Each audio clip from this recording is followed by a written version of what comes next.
Today I'm going to give you 3 approaches that the big companies use to supply rack and pinion swaps for our old hot rods. Now, I've been working on old Chevy pickups, so we're going to go look at that, but what we're going to talk about applies to any of the old hot rods. You got Ford, Dodge, whatever. Let me take you out and we'll get after it. Oh, the wind's blowing today.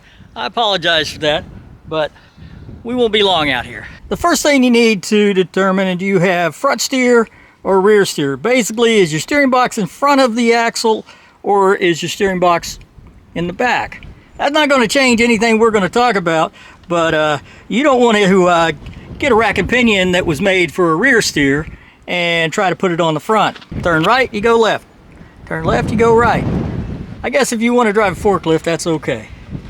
All right, so in our case, it's front steer, and first thing to be aware of is the pivots on your rack and pinion. You know, your tie rods come out the ends. Your pivots on your rack and pinion need to be on a line that is between the lower control arm and the upper control arm. So as long as that pivot point for your tie rod end is anywhere on that line, you're probably going to be okay with regard to bump steer. The next piece is just to kind of figure out where you got room on the old Chevys. And if you do an LS swap, it's going to come out about the same. That lower damper is right here. So the engine's going to set somewhere right in this area. So you're not going to be able to push the rack and pinion up unless you decide you want the rack and pinion, you know, way out here. I don't know if it's clear. These old Chevys had actually had quite a bit of bump steer. So there's the pivot for the inner tie rod on both sides. Where that pivot is inside the line that you would draw from this upper control arm to the lower control arm on both sides. So basically, the tie rods need to be pushed out. As near as I can tell, tie rods need to go about 1.5 inches further outboard to get in line with that, with our imaginary line between the upper and lower control arm pivot. So just things to look at when you're looking at your car. I'd hate to spec out a rack and pinion to replace this steering box and not at least attempt to correct the bump steer that these old trucks have. So take a lot of measurements, kind of step back and look and see the way things operate. All right, let's get out of this wind. Here's a steering linkage out of a C10 pickup. You know, when I was showing you out there that these inner tie rods are too close together to be in line, in the line that they need to be in. In this case, we got about 23 3/4 between the two tie rods. Now, you know, when I kind of drew an imaginary line there, it looked like these were about 1.5 inches too short on each side. Now you can see why Chevy probably did that. 1.5 inches further out is going to put you pretty close to the idler arm or the pitman arm on that side. So it's kind of like a lot of engineering. It was a compromise. If we're going to get rack and pinion on this thing, we might as well see if we can fix that. So let me get the racks up here. So I've got 3 rack and pinions up here. It doesn't really matter, but that's a Mustang II. That's a 2002 Intrepid, and that's out of a 2000 Silverado. The first approach and it's the easiest, is to get a rack that actually has the pivot points and is front steer or rear steer to fit your application, right? That's as close to a bolt-in as you're gonna get. So in the case of our pickup out there, we just measured the tie rods. They were 23 3/4 apart. We think we need to move them out about 1.5 inches, so that puts us at 25 1/4 for where the pivots are going to be. So let's look at the Silverado. As near as I've been able to measure, the pivot of this steering arm or this tie rod on this thing is about 3/4 inch. That's where I think the center line of the pivot is in there. Maybe 5/8, but at this point, that's close enough. The overall length where those ball joints tie in, 27.5 inches. So add 3/4, 3/4, and 1.5 inches. or 3/4 inch and a half. I got 27 and a half. So this is 29 inches. We kind of thought we were going to need somewhere around 25 1/4 for the C10. So that one might be a shade too long. But if I could find a rack and pinion that was somewhere around that 25 1/4, and it was for a front steer, that would probably be the right answer here. I don't know about you, but I haven't found that book that has those dimensions in it. There is anecdotal evidence that TRW had a X4000 book in the 90s that had all of those dimensions. But I can tell you, I have tried to locate one of those books. I can't find it. If you guys know where the book is that has the rack and pinion dimensions in it, specifically the pivot point for those tie rods, I'd appreciate it leaving the comments. Anyway, be that as it may, first easiest way to put rack and pinion on is just find a rack that's got the right, pivot point.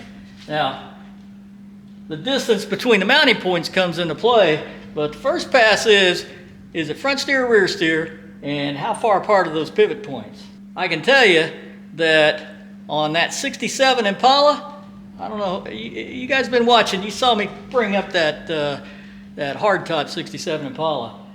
The distance between the lower control arms is 16 inches. I have yet to find a rack that you can get anywhere close to 16 inches in terms of where the pivot point is. So we've been struggling to figure out how to put rack and pinion on that Impala. A lot of the old hot rods, they've got long lower control arms, and their track width is pretty narrow, relatively speaking. And so you need a really short rack and pinion. All right, let's go to the second approach that they use. And we'll stay with this one right now. I got a cardboard mock-up here. Let me grab it and let me put it together. So, you might be able to see how this is already shaping together. So you can probably kind of see what's going on here. This is pretty slick. It's got its own problems, but this is a pretty slick approach. And I got cardboard, but just so you know, you want to use some pretty good plate on this. This is like 1/2 inch by 2.5. So what you can do now is you can drill holes that put the tie rods in the right location. Right? So if you need the tie rods moved in, 3 inches from that pivot point, you drill your hole and you just mount your tie rods in there. And if you look around, there's a lot of them that do this approach. Basically, they've got a hoop over it. They've got a stock, that may be close. In the case of that Impala, I can absolutely tell you this is what we're going to do on that. Is I'd like to have a little shorter rack, but this is near as I can tell, this is the best solution to put one on that Impala. Relatively speaking, that's all there is to that approach. However, there is a con, because you need to put basically an anti-rotation system on this bar, right? You don't want, because it's just held on by the end, you don't want this bar, wiggling. So if you look closely at the folks online that sell these things, they've got an H bracket that they mount them all over the place. A lot of them are built into the clamp that clamps the rack to the cross member, but somewhere in there is a bracket that holds this thing from twisting. Some of them's got one bracket, some of them's got 2 brackets. Whoever sells it, they make their own decision. They've got, I hope they've put it through a finite elements type stress analysis and figure out where the movement's going to be. But that is really that's where the brain power needs to come in terms of using that approach.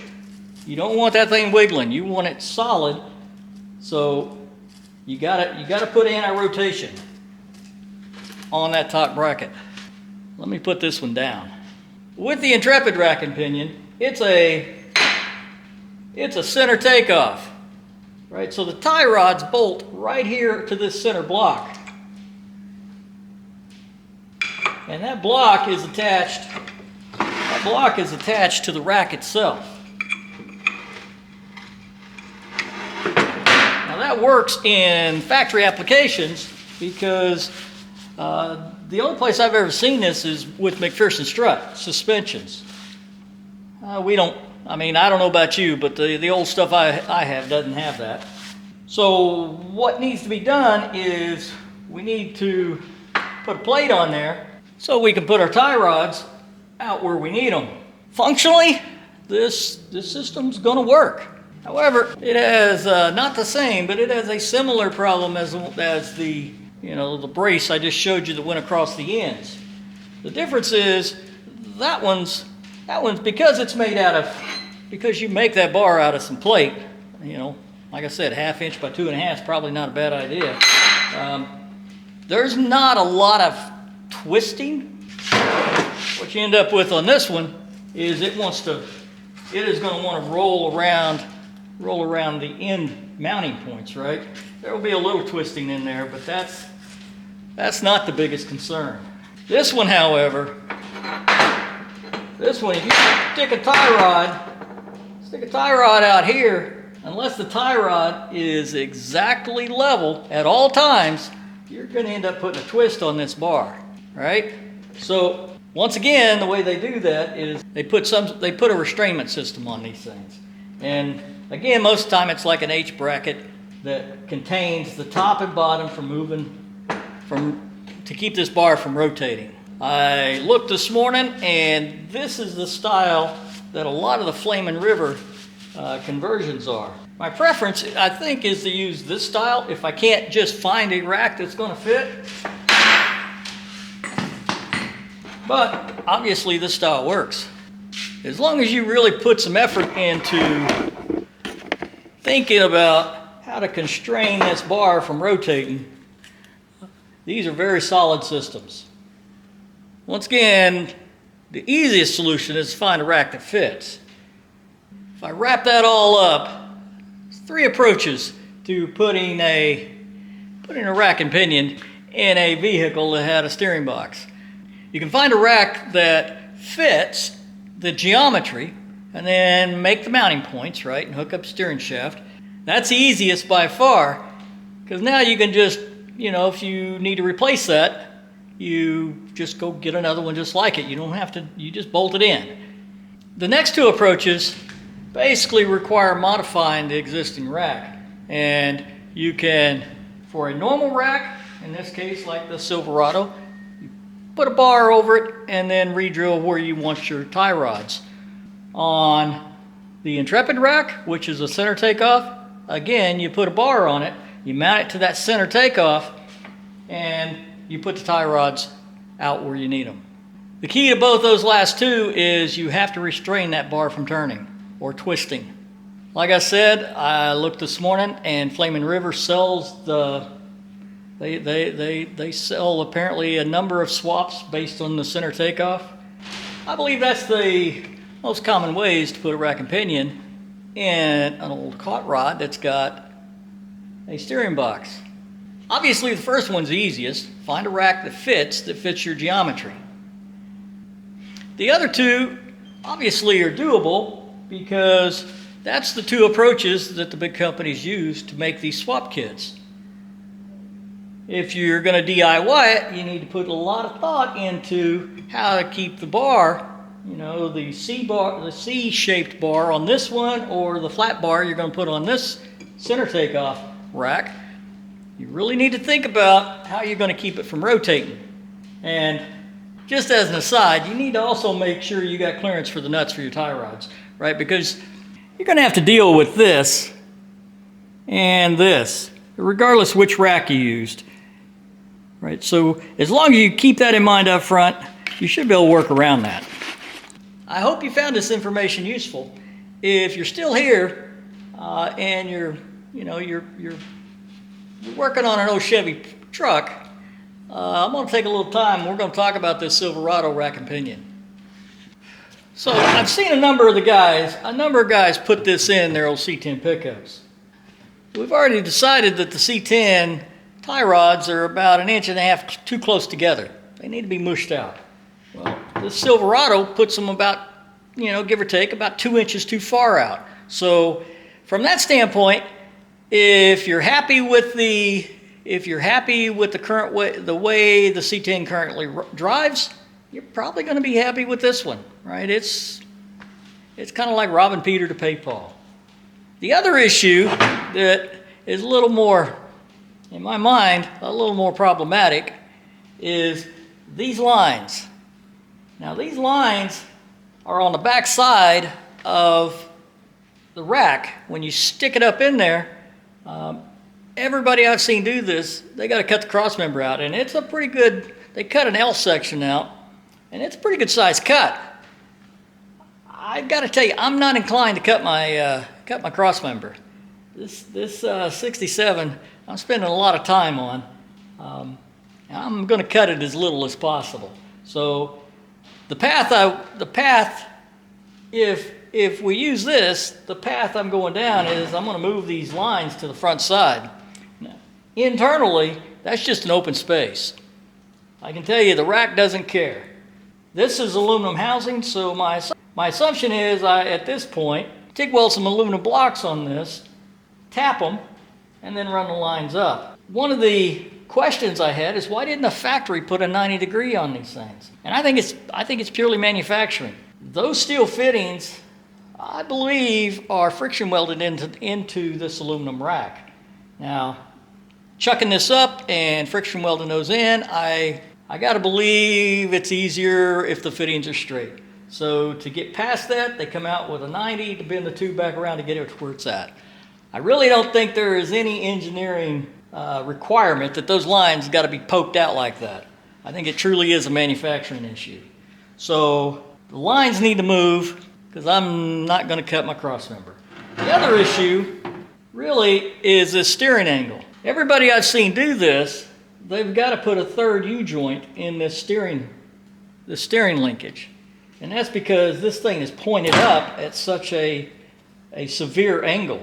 I haven't set it in there yet. I don't know if this can be cocked back enough, to get the angle small enough that we can just use 2 U-joints. So that's a consideration on that. I think the C-bar, if you will, I'm going to just call it a C-bar. I think that's a good option for this one. That way you can set those tie rods to be what you want them to be. There's other considerations in terms of, are you going to end up with the tie rods being in line? I don't know. There's a lot of thinking to go on. This, other than the fact that it's, I've got it and it came out of Silverado. I mean, that's where you pull the motors and trannies. That's where you get your LS swap material. So my inclination is I'd like to use this because I have multiple copies of this. But I got to be honest, I don't think this is the easiest rack to do the swap with. So I'm going to keep looking. Just as a reference, this is a Mustang II rack. It's actually a Flaming River. The ball joint to ball joint is actually pretty close. It's within a 1/2 inch of what I think I'm going to need, which means I could probably adjust it up or down to get it exactly where I need it to be.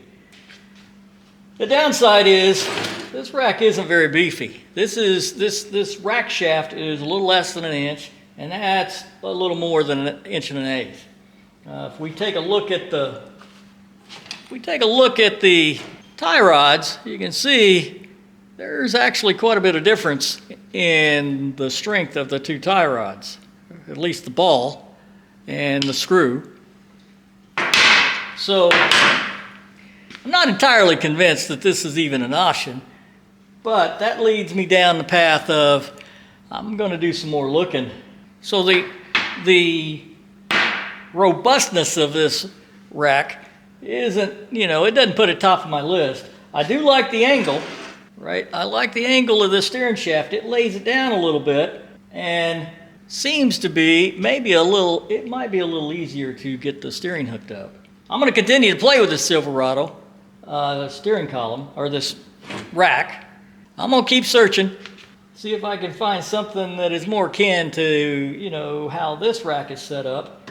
And I'll still look at the Silverado and continue to ponder it and see if it can be wiggled around to fit a little better. I gotta be honest, my preference is to find a rack that fits rather than to put the bar across. But in the end, you know, I said earlier that I've got that Impala. The Impala, we've already we've burned out on looking to find a rack that's going to fit that geometry. The Impala is going to have one that's either a center takeoff or is like this. And I'm leaning toward, you know, adapting that C-bar for the Impala. Well, once again, I hope you found this video useful and instructive. For the new viewers, we've been working on putting Silverado spindles and disc brakes on the front of a 67 C10. If that sounds interesting to you, you know, click the video that's going to pop up here. If I've forgotten something that should have been included, leave a comment. And until next time, I'm Random at Random Rod Shop, and I'm out of here.